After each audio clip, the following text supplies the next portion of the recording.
ലഹരിമുക്ത കേരളത്തിനു വേണ്ടി ഒറ്റക്കെട്ടായി പോരാടുമെന്ന് മന്ത്രി പി.എ. മുഹമ്മദ് റിയാസ്. തീരദേശ മേഖലയിലെ യുവതി യുവാക്കൾക്കുള്ള സൗജന്യ PSC പരിശീലന പദ്ധതിയുടെ ജില്ലാതല ഉദ്ഘാടനം നിർവഹിക്കുകയായിരുന്നു മന്ത്രി.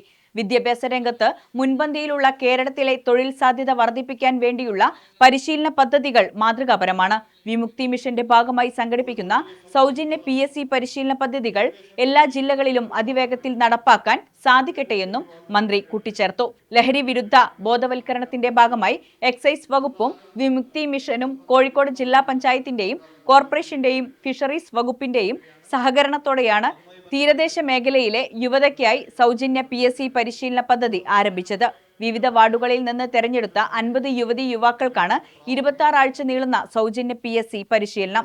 വെള്ളയിൽ ഫിഷറീസ് വകുപ്പിന്റെ ഓഫീസിൽ എല്ലാ ഞായറാഴ്ചയുമാണ് പരിശീലനം നടക്കുക. കുറ്റിച്ചിറ ഗവൺമെന്റ് ഹയർ സെക്കൻഡറി സ്കൂളിൽ നടന്ന ചടങ്ങിൽ അഹമ്മദ് ദേവർകോവിൽ MLA അധ്യക്ഷനായി. K. Moideen Koya, M. Sugunan, BK Sudheer Kishan, doctor T. Abdul Nasser, TM Srinivasan, Baiju എന്നിവർ സംസാരിച്ചു.